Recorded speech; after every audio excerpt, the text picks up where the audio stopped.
Hi hello ಎಲ್ಲರಿಗೂ ನಮಸ್ಕಾರ. Welcome to Kannadati Shilpa YouTube channel. So ಇವತ್ತಿನ ಈ ತರಗತಿಯಲ್ಲಿ ಕನ್ನಡ ವಿಷಯಕ್ಕೆ ಸಂಬಂಧಿಸಿದಂತಹ ಪ್ರಮುಖ ಪ್ರಶ್ನೋತ್ತರಗಳನ್ನು ಸಾಲ್ವ್ ಮಾಡ್ತಾ ಹೋಗೋಣ.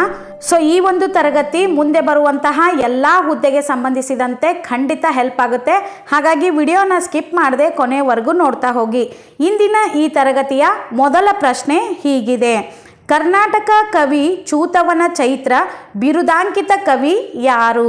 ಕರ್ನಾಟಕ ಕವಿ ಚೂತವನ ಚೈತ್ರ ಬಿರುದಾಂಕಿತ ಕವಿ ಯಾರು? ಸೊ ಆಪ್ಷನ್ಗಳನ್ನು ನೋಡೋದಾದರೆ ಲಕ್ಷ್ಮೀಶ, ಕುಮಾರವ್ಯಾಸ, ಹರಿಹರ, ರಾಘವಾಂಕ. ಸೊ ಈ ಒಂದು ಪ್ರಶ್ನೆಗೆ ಸರಿಯಾದ ಉತ್ತರ ಆಪ್ಷನ್ 1 ಲಕ್ಷ್ಮೀಶ. ಕರ್ನಾಟಕ ಕವಿ ಚೂತವನ ಚೈತ್ರ ಬಿರುದಾಂಕಿತ ಕವಿ ಯಾರು ಅಂದರೆ ಲಕ್ಷ್ಮೀಶ. ಸೊ ಈ ಒಂದು ಲಕ್ಷ್ಮೀಶನ ಪ್ರಸಿದ್ಧವಾದ ಗ್ರಂಥ ಯಾವುದು ಅಂದರೆ ಜೈಮಿನಿ ಭಾರತ ಅನ್ನೋದು ಲಕ್ಷ್ಮೀಶನ ಪ್ರಸಿದ್ಧವಾದ ಗ್ರಂಥವಾಗಿದೆ. ಸೊ ಕುಮಾರವ್ಯಾಸನು ಹೊಂದಿರುವಂತಹ ಪ್ರಸಿದ್ಧವಾದ ಬಿರುದು ರೂಪಕ ಸಾಮ್ರಾಜ್ಯದ ಚಕ್ರವರ್ತಿ. ಸೊ ಕುಮಾರವ್ಯಾಸ ಬರೆದಿರುವಂತಹ ಪ್ರಸಿದ್ಧವಾದ ಕೃತಿಯೇ ಗದುಗಿನ ಭಾರತ. ಇನ್ನು ಹರಿಹರನ ಪ್ರಸಿದ್ಧವಾದ ಬಿರುದು ಯಾವುದು ಅಂದರೆ ರಗಳೆ ಕವಿ. ಸೊ ಹರಿಹರನಿಗೆ ರಗಳೆ ಕವಿ ಎಂಬ ಬಿರುದನ್ನು ಹೊಂದಿದ್ದಾನೆ. ಈತನ ಪ್ರಸಿದ್ಧವಾದ ಕೃತಿ ಯಾವುದು ಅಂದರೆ ಗಿರಿಜಾ ಕಲ್ಯಾಣ. ಸೊ ಹರಿಹರನ ಪ್ರಸಿದ್ಧವಾದ ಕೃತಿ ಗಿರಿಜಾ ಕಲ್ಯಾಣ. ಇನ್ನು ರಾಘವಾಂಕನಿಗೆ ಷಟ್ಪದಿಗಳ ಬ್ರಹ್ಮ ಅಂತೇಳಿ ಕರೆಯಲಾಗುತ್ತೆ. ಸೊ ರಾಘವಾಂಕನು ಹೊಂದಿರುವಂತಹ ಬಿರುದು ಯಾವುದು ಅಂದರೆ ಷಟ್ಪದಿಗಳ ಬ್ರಹ್ಮ ಹಾಗೂ ಉಭಯ ಕವಿ ಹಾಗೂ ಕಮಲ ರವಿ ಅನ್ನುವಂತಹ ಬಿರುದಾಂಕಿತ ಕವಿ ಯಾರು ಅಂದರೆ ರಾಘವಾಂಕ. ಸೊ ರಾಘವಾಂಕ ಬರೆದಂತಹ ಪ್ರಸಿದ್ಧವಾದ ಕೃತಿಯೇ ಹರಿಶ್ಚಂದ್ರ ಕಾವ್ಯ. ಇನ್ನು ಎರಡನೇ ಪ್ರಶ್ನೆ: ಕನ್ನಡ ವರ್ಣಮಾಲೆಯಲ್ಲಿ ಅಂ ಎಂಬುದು ಡ್ಯಾಶ್ ಆಗಿದೆ. ಕನ್ನಡ ವರ್ಣಮಾಲೆಯಲ್ಲಿ ಅಂ ಎಂಬುದು ಡ್ಯಾಶ್ ಆಗಿದೆ. ಅಲ್ಪ ಪ್ರಾಣನ, ಮಹಾಪ್ರಾಣನ, ಅನುಸ್ವರನ, ವಿಸರ್ಗನ. ಸೊ ಈ ಒಂದು ಪ್ರಶ್ನೆಗೆ ಸರಿಯಾದ ಉತ್ತರ ಆಪ್ಷನ್ 3 ಅನುಸ್ವರ. ಸೊ ಕನ್ನಡ ವರ್ಣಮಾಲೆಯಲ್ಲಿ ಅಂ ಎಂಬುದು ಅನುಸ್ವರ ಆಗಿದೆ. ಇನ್ನು ಅಹ ಅನ್ನುವಂತಹ ಅಕ್ಷರವು ವಿಸರ್ಗವನ್ನು ಹೊಂದಿದೆ. ಸೊ ಅನುಸ್ವಾರ ಅಂ, ವಿಸರ್ಗ ಅಹ. ಇನ್ನು ಅಲ್ಪ ಪ್ರಾಣ ಅಂದರೆ ಕಡಿಮೆ ಉಸಿರಿನಿಂದ ಉಚ್ಚರಿಸಲ್ಪಡುವ ಅಕ್ಷರಗಳಿಗೆ ಅಲ್ಪ ಪ್ರಾಣ ಎಂದು ಕರೆಯಲಾಗುವುದು. ಇನ್ನು ಹೆಚ್ಚು ಉಸಿರಿನಿಂದ ಉಚ್ಚರಿಸಲ್ಪಡುವ ಅಕ್ಷರಗಳಿಗೆ ಮಹಾಪ್ರಾಣಾಕ್ಷರಗಳು ಎಂದು ಕರೆಯಲಾಗುವುದು. ಕನ್ನಡದಲ್ಲಿರುವಂತಹ ಎರಡೇ ಎರಡು ಯೋಗವಾಹಗಳು ಯಾವುವು ಅಂದರೆ ಅನುಸ್ವಾರ ಅಂ, ವಿಸರ್ಗ ಅಹ. ಇನ್ನು ಮೂರನೇ ಪ್ರಶ್ನೆ: ಕವಿರಾಜ ಮಾರ್ಗ ಕೃತಿಯ ಕರ್ತು ಶ್ರೀ ವಿಜಯನೇ ಎಂದು ಹೇಳಿದವರು ಯಾರು? ಸೊ ಆಪ್ಷನ್ಗಳನ್ನು ನೋಡೋದಾದರೆ ಚಿಟಗುಪ್ಪಿ, ಎಂ.ವಿ. ಸೀತಾರಾಮಯ್ಯ, ದಂಡಿ, ಟಿ.ಎನ್. ವೆಂಕಣ್ಣ. ಸೊ ಈ ಒಂದು ಪ್ರಶ್ನೆಗೆ ಸರಿಯಾದ ಉತ್ತರ ಆಪ್ಷನ್ 2 ಎಂ.ವಿ. ಸೀತಾರಾಮಯ್ಯ. ಕವಿರಾಜ ಮಾರ್ಗದ ಕೃತಿಯ ಕರ್ತು ಶ್ರೀ ವಿಜಯ ಅಂತೇಳಿ ಹೇಳಿದವರೇ ಎಂ.ವಿ. ಸೀತಾರಾಮಯ್ಯನವರು. ನೆಕ್ಸ್ಟು ನಾಲ್ಕನೇ ಪ್ರಶ್ನೆ: ಹಣ್ಣುಗಳಲ್ಲಿ ಮಾವಿನ ಹಣ್ಣುಗಳೇ ಶ್ರೇಷ್ಠ. ಇಲ್ಲಿರುವಂತಹ ಹಣ್ಣುಗಳಲ್ಲಿ ಎಂಬುದು ಡ್ಯಾಶ್ ವಿಭಕ್ತಿ ಪ್ರತ್ಯಯ. ಆಪ್ಷನ್ಗಳನ್ನು ನೋಡೋದಾದರೆ ಪ್ರಥಮ ವಿಭಕ್ತಿ, ದ್ವಿತೀಯ ವಿಭಕ್ತಿ, ಸಪ್ತಮಿ ವಿಭಕ್ತಿ, ಚತುರ್ಥಿ ವಿಭಕ್ತಿ. ಸೊ ಈ ಒಂದು ಪ್ರಶ್ನೆಗೆ ಸರಿಯಾದ ಉತ್ತರ ಆಪ್ಷನ್ 3 ಸಪ್ತಮಿ ವಿಭಕ್ತಿ. ಸೊ ಹಣ್ಣುಗಳಲ್ಲಿ ಮಾವಿನ ಹಣ್ಣುಗಳೇ ಶ್ರೇಷ್ಠ. ಇಲ್ಲಿರುವಂತಹ ಹಣ್ಣುಗಳಲ್ಲಿ ಅನ್ನುವಂತಹ ಪದಗಳಲ್ಲಿ ಅಲ್ಲಿ ಅನ್ನುವಂತಹ ವಿಭಕ್ತಿ ಪ್ರತ್ಯಯವನ್ನು ನಾವು ನೋಡ್ಬೋದು. ಸೊ ಅಲ್ಲಿ ಅನ್ನೋದು ಸಪ್ತಮಿ ವಿಭಕ್ತಿ ಪ್ರತ್ಯಯವಾಗಿದೆ. ಇನ್ನು ಪ್ರಥಮ ಉ, ದ್ವಿತೀಯ ಅನ್ನು, ಇನ್ನು ಚತುರ್ಥಿ ಗೆ, ಕೆ, ಹೀಗೆ. ಸೊ ಪ್ರಥಮವು ದ್ವಿತೀಯ ಅನ್ನು, ತೃತೀಯಿಂದ ಚತುರ್ಥಿಗೆ, ಕೆಗೆ, ಪಂಚಮಿ ದೆಸೆಯಿಂದ ಷಷ್ಠಿ ಅ, ಸಪ್ತಮಿ ಅಲ್ಲಿ. ಹಾಗಾಗಿ ಈ ಪ್ರಶ್ನೆಗೆ ಸರಿಯಾದ ಉತ್ತರ option 3 is right answer. Next ಐದನೇ ಪ್ರಶ್ನೆ: ಅರಿ ಸಮಾಸ ಮಾಡಿದರೆ ಹಾಲಿನಲ್ಲಿ ಮಜ್ಜಿಗೆ ಸೇರಿಸಿದಂತಾಗುತ್ತದೆ ಎಂದವರು ಯಾರು? ಸೊ ಅರಿ ಸಮಾಸ ಮಾಡಿದರೆ ಹಾಲಿನಲ್ಲಿ ಮಜ್ಜಿಗೆ ಸೇರಿಸಿದಂತಾಗುತ್ತದೆ ಅಂಥೇಳಿ ಹೇಳಿದವರು ಯಾರು ಅನ್ನೋದು ಪ್ರಶ್ನೆ ಇದೆ.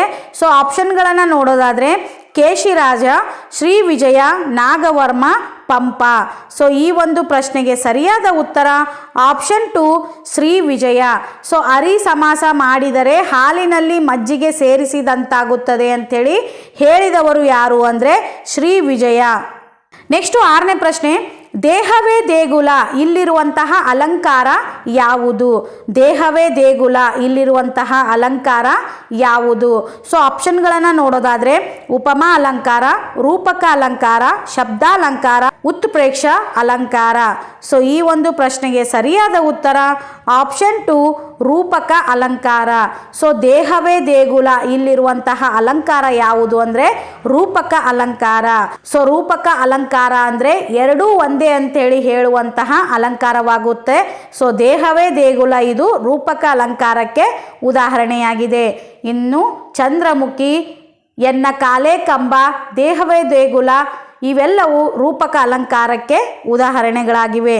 ನೆಕ್ಸ್ಟ್ 7ನೇ ಪ್ರಶ್ನೆ, ಪಂಪನ ತನ್ನ ಪಂಪ ಭಾರತದಲ್ಲಿ ಕರ್ಣನಿಗೆ ಯಾವ ಸ್ಥಾನ ನೀಡಿದ್ದಾನೆ? ಪಂಪನ ತನ್ನ ಪಂಪ ಭಾರತದಲ್ಲಿ ಕರ್ಣನಿಗೆ ಯಾವ ಸ್ಥಾನವನ್ನು ನೀಡಿದ್ದಾನೆ? ಸೊ ಆಪ್ಷನ್ಗಳನ್ನು ನೋಡೋದಾದರೆ ಕಥಾನಾಯಕ, ದುರಂತ ನಾಯಕ, ಪ್ರತಿನಾಯಕ, ಸಾಮಾನ್ಯ ರಾಜ. ಸೊ ಈ ಒಂದು ಪ್ರಶ್ನೆಗೆ ಸರಿಯಾದ ಉತ್ತರ ಆಪ್ಷನ್ 2 ದುರಂತ ನಾಯಕ. ಸೊ ಪಂಪನ ತನ್ನ ಪಂಪ ಭಾರತದಲ್ಲಿ ಕರ್ಣನಿಗೆ ಯಾವ ಸ್ಥಾನ ನೀಡಿದ್ದಾನೆ ಅಂದರೆ ದುರಂತ ನಾಯಕ ಸ್ಥಾನವನ್ನು ನೀಡಿದ್ದಾನೆ. ನೆಕ್ಸ್ಟ್ 8ನೇ ಪ್ರಶ್ನೆ, ಬೆಟ್ಟದಾವರೆ ಎಂಬುದು ಡ್ಯಾಶ್ ಸಂಧಿಯಾಗಿದೆ? ಬೆಟ್ಟದಾವರೆ ಎಂಬುದು ಡ್ಯಾಶ್ ಸಂಧಿಯಾಗಿದೆ? ಆಗಮ ಸಂಧಿನೋ, ಆದೇಶ ಸಂಧಿನೋ, ಸವರ್ಣ ದೀರ್ಘ ಸಂಧಿನೋ ಅಥವಾ ಲೋಪ ಸಂಧಿಯೋ? ಸೊ ಈ ಒಂದು ಪ್ರಶ್ನೆಗೆ ಸರಿಯಾದ ಉತ್ತರ ಆಪ್ಷನ್ 2 ಆದೇಶ ಸಂಧಿ. ಸೊ ಬೆಟ್ಟದಾವರೆ ಎಂಬುದು ಡ್ಯಾಶ್ ಸಂಧಿಯಾಗಿದೆ ಅಂದರೆ ಆದೇಶ ಸಂಧಿಯಾಗಿದೆ. ಈ ಬೆಟ್ಟದಾವರೆ ಎನ್ನುವಂತಹ ಪದವನ್ನು ನಾವು ಹೇಗೆ ವಿಗ್ರಹ ವಾಕ್ಯ ಮಾಡ್ತೀವಿ ಅಂದರೆ ಬೆಟ್ಟ ಪ್ಲಸ್ ತಾವರೆ, ಬೆಟ್ಟ ಪ್ಲಸ್ ತಾವರೆ, ಬೆಟ್ಟದಾವರೆ. ಇಲ್ಲಿ ತಕಾರಕ್ಕೆ ದಕಾರ ಆದೇಶವಾಗಿ ಬಂದಿದೆ. ಹಾಗಾಗಿ ಕತಪಗಳಿಗೆ ಗದಬ ಆದೇಶವಾಗಿ ಬಂತು ಅಂದ್ರೆ ಅದನ್ನು ಆದೇಶ ಸಂಧಿ ಅಂಥೇಳಿ ಕರೆಯಲಾಗುತ್ತದೆ. ನೆಕ್ಸ್ಟ್ 9ನೇ ಪ್ರಶ್ನೆ, ಶಾಂತಿ ಪುರಾಣದ ಸಹಸ್ರ ಪ್ರತಿಗಳನ್ನು ಮಾಡಿಸಿ ಹಂಚಿದವರು ಯಾರು? ಶಾಂತಿ ಪುರಾಣದ ಸಹಸ್ರ ಪ್ರತಿಗಳನ್ನು ಮಾಡಿಸಿ ಹಂಚಿದವರು ಯಾರು? ಸೊ ಆಪ್ಷನ್ಗಳನ್ನು ನೋಡೋದಾದರೆ ಅತ್ತಿಮಬ್ಬೆ, ರಣ್ಣ, ಮಲ್ಲಪ್ಪ, ಸಂಚಿ ಹೊನ್ನಮ್ಮ. ಸೊ ಈ ಒಂದು ಪ್ರಶ್ನೆಗೆ ಸರಿಯಾದ ಉತ್ತರ ಆಪ್ಷನ್ 1 ಅತ್ತಿಮಬ್ಬೆ. ಸೊ ಶಾಂತಿ ಪುರಾಣದ ಸಹಸ್ರ ಪ್ರತಿಗಳನ್ನು ಮಾಡಿಸಿ ಹಂಚಿದವರು ಯಾರು ಅಂದರೆ ಅತ್ತಿಮಬ್ಬೆ. ನೆಕ್ಸ್ಟು 10ನೇ ಪ್ರಶ್ನೆ, ಕಪ್ಪೆ ಅರಭಟ್ಟನ ಶಾಸನ ಕನ್ನಡ ಯಾವ ಅವಸ್ಥೆಯದು? ಕಪ್ಪೆ ಅರಭಟನ ಶಾಸನ ಕನ್ನಡದ ಯಾವ ಅವಸ್ಥೆಯದು? ಆಪ್ಷನ್ಗಳನ್ನು ನೋಡೋದಾದರೆ ಪೂರ್ವ ಹಳೆಗನ್ನಡ, ಹಳೆಗನ್ನಡ, ನಡುಗನ್ನಡ, ಹೊಸಗನ್ನಡ. ಸೊ ಈ ಒಂದು ಪ್ರಶ್ನೆಗೆ ಸರಿ ಉತ್ತರ ಆಪ್ಷನ್ 1 ಪೂರ್ವ ಹಳೆಗನ್ನಡ. ಸೊ ಕಪ್ಪೆ ಅರಭಟನ ಶಾಸನ ಕನ್ನಡದ ಯಾವ ಅವಸ್ಥೆಯದು ಅಂದರೆ ಪೂರ್ವದ ಹಳೆಗನ್ನಡ. ಸೊ ಇದಾಗಿತ್ತು ಇಂದಿನ ತರಗತಿ. ಈ ತರಗತಿಯಲ್ಲಿ ಕನ್ನಡಕ್ಕೆ ಸಂಬಂಧಿಸಿದಂತಹ ಪ್ರಮುಖ 10 ಪ್ರಶ್ನೆಗಳನ್ನು ಇವತ್ತಿನ ಈ ತರಗತಿಯಲ್ಲಿ ಸಾಲ್ವ್ ಮಾಡ್ತಾ ಬಂದೆವು. ಸೊ ಇದರ ಮುಂದುವರೆದ ಭಾಗವನ್ನು ಮುಂದಿನ ತರಗತಿಯಲ್ಲಿ ಮತ್ತೆ ಕಂಟಿನ್ಯೂ ಮಾಡ್ತೀನಿ ಫ್ರೆಂಡ್ಸ್. ಅಲ್ಲಿಯವರೆಗೂ keep watching our YouTube channel ಅಂತ ಹೇಳ್ತಾ take care, bye bye friends.